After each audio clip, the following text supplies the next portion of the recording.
स्वागत है आपका स्टडी विद रवीना में। आज जैसा कि आपको पता है कि मैं हमारा राजस्थान क्लास 8 की बुक्स के बारे में मैं आपको बता रही हूँ। आपको इस पूरे कोर्स में किसी भी किताब की ज़रूरत नहीं पड़ेगी क्योंकि सारी जो बुक है वो मैं यहीं पे दिखा दूँगी। यहाँ तक का पार्ट मैं पहले अपलोड कर चुकी हूँ 3 मिनट के शॉर्ट में। आप लोग को देखते नहीं हैं, आप प्लीज़ देखिए और चैनल को सपोर्ट कीजिए। तो दोस्तों यहाँ पर हमने स्टार्ट करना है जो कि है बूंदी दुर्ग। सबसे पहला दुर्ग हमने इसमें रखा है बूंदी दुर्ग। तो इसको बताती हूँ। बूंदी शहर के उत्तरी छोर की पहाड़ी पर 1354 या 1354 ईस्वी में राव बरसिंह ने बूंदी दुर्ग को बनवाया था। ठीक है, बूंदी शहर की उत्तरी छोर की पहाड़ी पर राव बरसिंह ने बूंदी दुर्ग को बनाया था। बर से बूंदी याद रखना है। ठीक है, दुर्ग के चारों तरफ सुदृढ़ परकोटा बना हुआ है। छत्रशाल महल, यंत्रशाला, बादल महल, अनिरुद्ध महल के भित्ति चित्र देखते ही बनते हैं कि ये बहुत ही ज़्यादा इम्पोर्टेंट है। भवनों की छतरियाँ दरबार हॉल की अलंकृत स्तंभ स्थापत्य कला का अनुपम उदाहरण है। अनुपम है यहाँ पे देखने का। ठीक है, ये बूंदी दुर्ग का इन्होंने जो चित्र है वो दे रखा है। ठीक है, यहाँ पे मैं एक और जो डायग्राम है या फिर जो भी रियल फ़ोटो है वो यहाँ की साइड में पेस्ट कर दूँगी इस वीडियो को एडिट करते टाइम। ठीक है, सो इतना ही दिया है इसमें क्लास 8 में।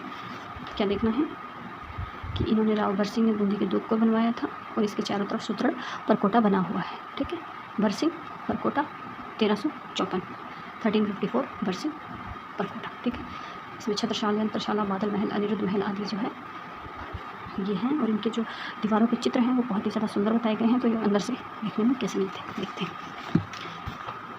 दूसरा दुर्ग आता है लोहागढ़। लोहागढ़ दुर्ग जो है ये भरतपुर के जाट वंश के महाराजा सूरजमल ने करवाया था। ठीक है, लोहा से सूरज जो है वो लोहे को पिघला देता है या ऐसा कुछ करके आप थोड़ा सा याद रख लीजिए। ठीक है, तो जाट वंश के महाराजा सूरजमल ने करवाया था। इसके चारों ओर मिट्टी की दोहरी प्राचीर बनी हुई है, आप देख सकते हैं।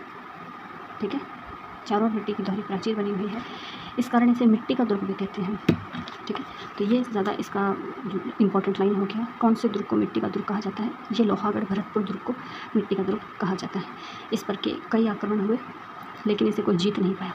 इसे अजय दुर्ग भी कहा जाता है। अब देखिए इसमें 2-3 बातें आ गई इसकी। ठीक है, निर्माण किसने करवाया था? ये तो आजकल इसे पूछते हैं नहीं, बहुत पहले पूछा करते थे, लेकिन आप याद रख सकते हैं लोहागढ़ दुर्ग सूरजमल ने निर्माण करवाया था। देखिए सबसे कमज़ोर सबसे ताकतवर, इससे याद रख सकते हैं कि सबसे कमज़ोर यानी कि मिट्टी का दुर्ग इसको कहते हैं और सबसे ताकतवर है क्योंकि इसको ये अजय रहा है, इसको कोई जीत नहीं पाया। ठीक, छोटा सा इंट्रोडक्शन है। ये इसका इमेज है, मैं यहाँ देखती हूँ कोई मुझे इमेज मिलेगी तो मैं इसको पेस्ट कर दूँगी। अभी तक हमने 2 पढ़ लिए, बूंदी का दुर्ग और लोहागढ़ भरतपुर का दुर्ग। ठीक है, अब बारी आती है बड़े दुर्गों में जो कि है रणथंभौर का दुर्ग। ऊंची पहाड़ी के शिखर पर रणथंभौर का दुर्ग दुर्गम वह दुर्भेद्य दुर्ग है। मतलब ना तो इस पर ढंग से जाया जा सकता है और ये मतलब इसको भेदना भी उतना आसान नहीं है। मतलब इसके अंदर जो है सेंध लगा के अंदर घुसना आसान नहीं है। ठीक है, बताया जाता है कि इस दुर्ग का निर्माण जो है चौहान वंशीय शासकों ने करवाया था। इस दुर्ग में नौलखा दरवाज़ा, हमीर महल, 32 खम्भों की छतरी, ये है पूछा जाने वाला क्वेश्चन। नौलखा दरवाज़ा भी है। ठीक है, ये 2 अभी तक इसका 2 है। ठीक है, 32 खम्भों की छतरी, हमीर महल और नौलखा दरवाज़ा इसके अंदर है। त्रिनेत्र गणेश का प्रसिद्ध मंदिर है।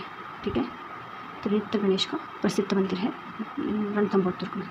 वर्तमान में यह दुर्ग तथा आसपास का क्षेत्र रणथंभौर बाग परियोजना में आ जाने से इसका जीर्णोद्धार, संरक्षण और सुरक्षा का विशेष ध्यान दिया जा रहा है। ठीक है, ये काफ़ी ज़्यादा सही माना जा रहा है आजकल में क्योंकि ये रणथंभौर बाग परियोजना में आ गया है। बाग परियोजना में आ गया है तो लोग पर्यटन में ज़्यादा जाते हैं, इसको ज़्यादा जाते हैं। तो इसका जो जीर्णोद्धार करना हुआ, जैसे कि इसको टूट फूट हुई उसकी जो ठीक करना हुआ उस पर भी ध्यान ज़्यादा दे रहे हैं। तो वर्तमान में ये काफ़ी ज़्यादा इंपॉर्टेंट दुर्ग है।